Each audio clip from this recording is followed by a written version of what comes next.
Hey everyone, Mr. Evans here with your pre-recorded live lesson for Unit 4, Lesson 7, Biodiversity at Population Levels. Oops, wrong screen. Okay, let's get rid of that. Okay, back to the PowerPoint. So we're going to talk about biodiversity. We've started touching on uh, things about carrying capacity, how many individuals, how many species can a certain habitat or environment or ecosystem carry? What's the maximum amount of organisms it can sustain? Well, when you hit that peak, or when something in the environment changes to affect the environment's ability to sustain the same number of organisms, it can have an impact on biodiversity. Things can start to die off. Maybe some species move out of the area. Maybe other species move in. Maybe one species completely takes it over. And this can impact biodiversity. Biodiversity is how many different species live in a given area of nature. And a lot of different things can affect that, and we're going to talk about some of those things. But why is it important? Why is biodiversity important?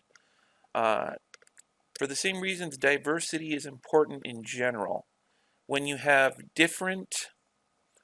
uh, different things that interact with the environment in a different way, basically your options are increased. You have different ways of interacting with the environment, different food sources, different places to live, different behaviors, and all this stuff together kind of creates a broader range of options for life to thrive in the area. So having just one species come in and completely take over everything and collapse the whole area, not good.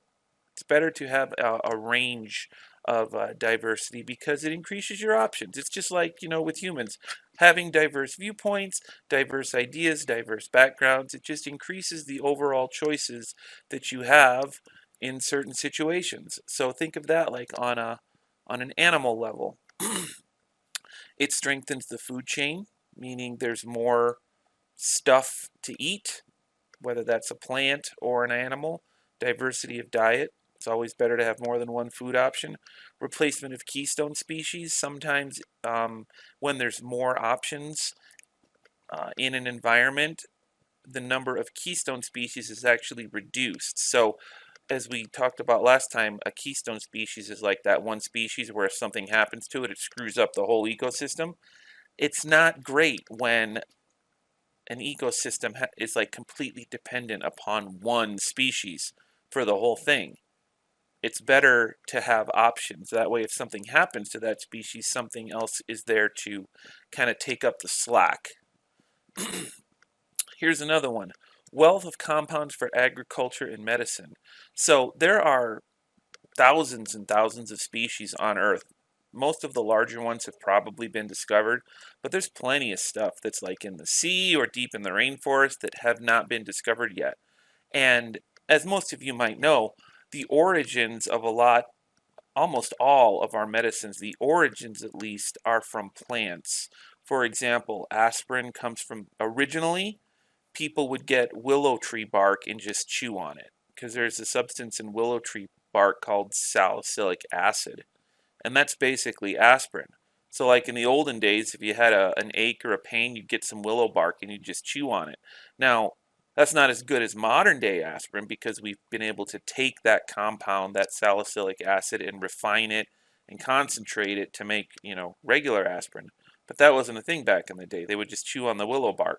But that's where the idea came from. That was the source of our idea for aspirin.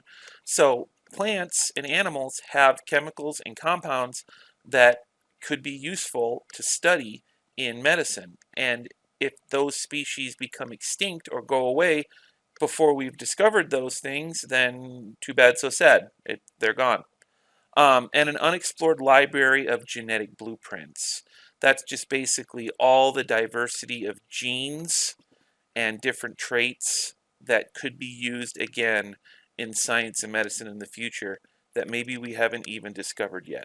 So there's three types of diversity. There's ecosystem diversity, meaning how many different plants and animal species are present in the entire ecosystem.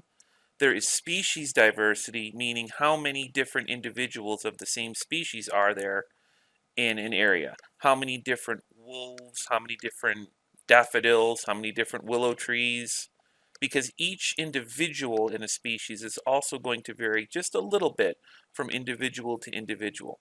And there's also genetic diversity, meaning all the different genes and DNA traits across all the different species in an ecosystem. You kind of are just looking at them based on their genetic makeup and how many different possible genes exist in that entire ecosystem and that entire area.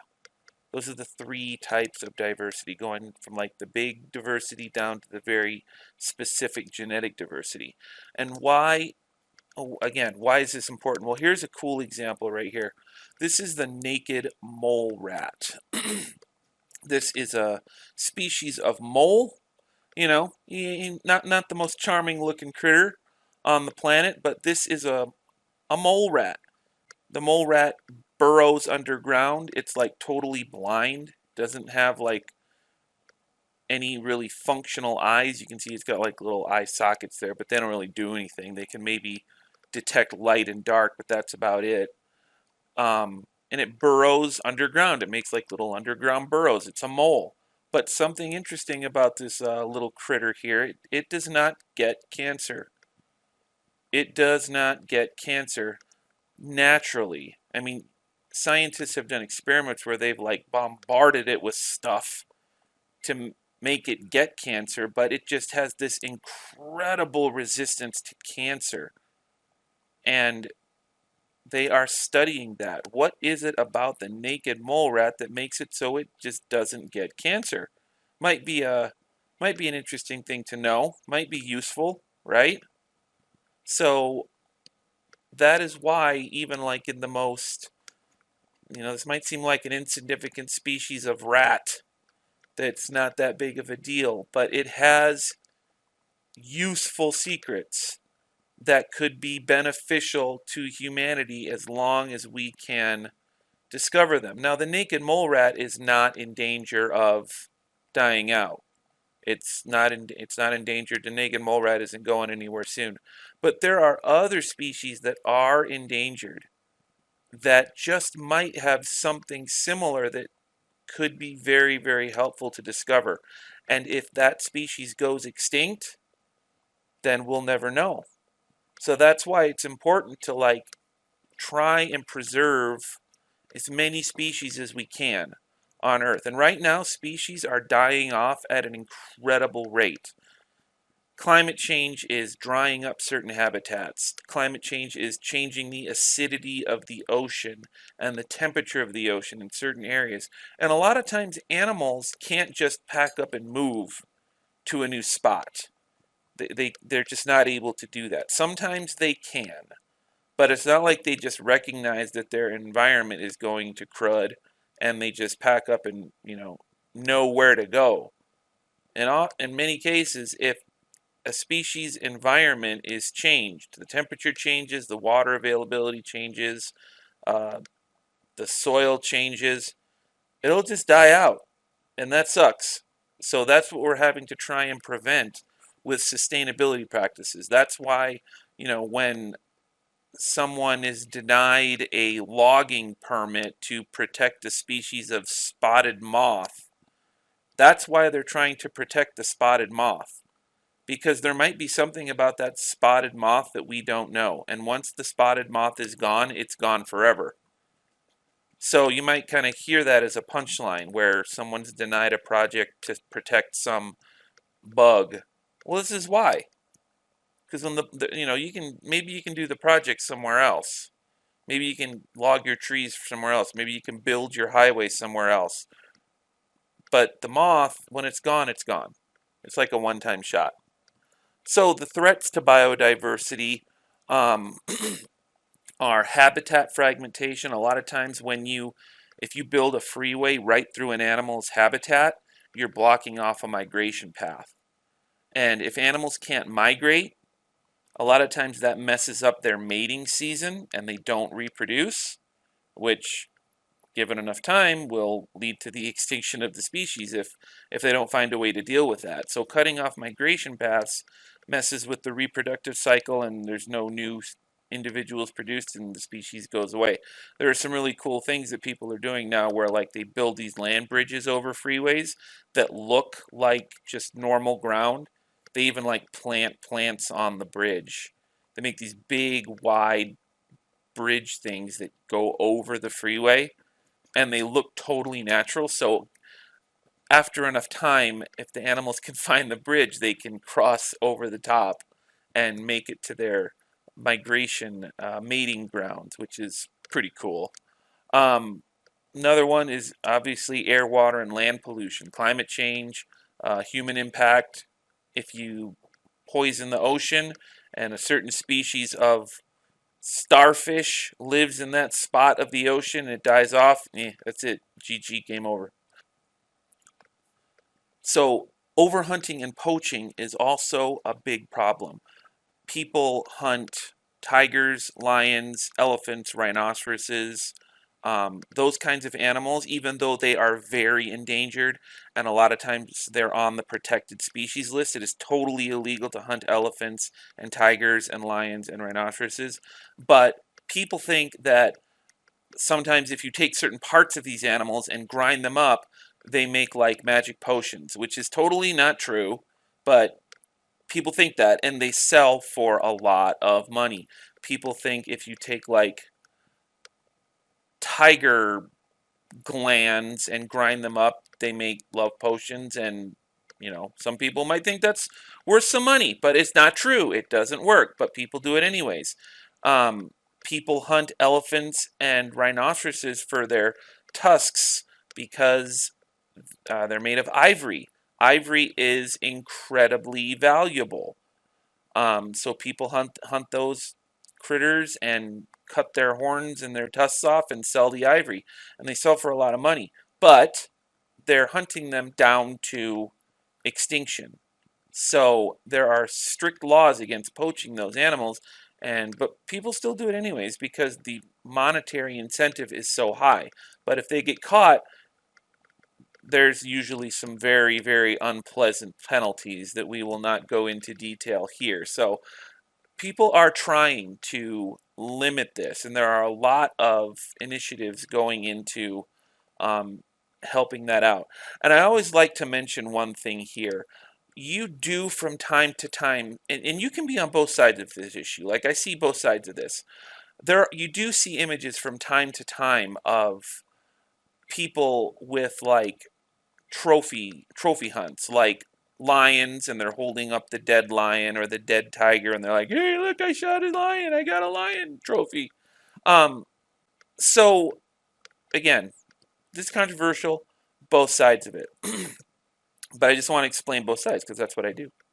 While I don't understand the need to go out and kill a lion or a tiger just so I can have a skin mounted on my wall, a lot of times when these hunters go out to get these lions and tigers, they're like rich, totally rich people, and they're just paying like a buttload of money to be able to do this. Sometimes like hundreds of thousands of dollars. And that money goes towards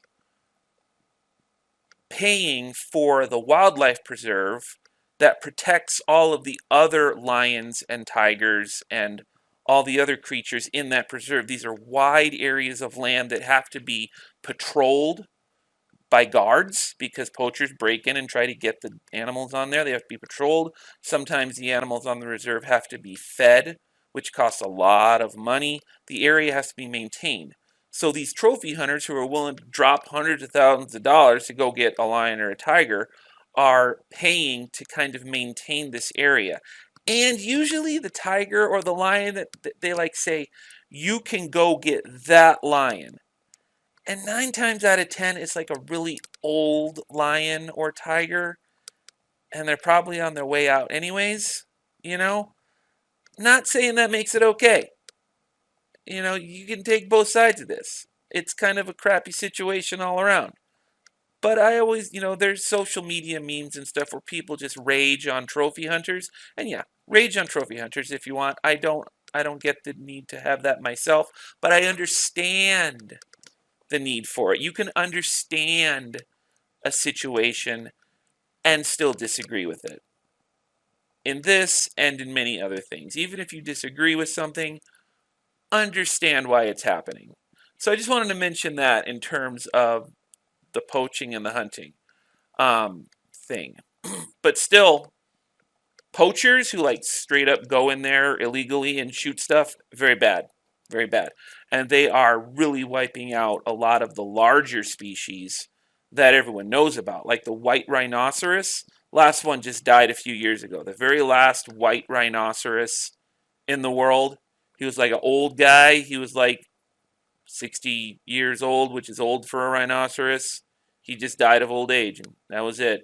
No more white rhinoceros. They did, however, preserve some of his sperm and some of his DNA samples, and they have that DNA in a vault, frozen.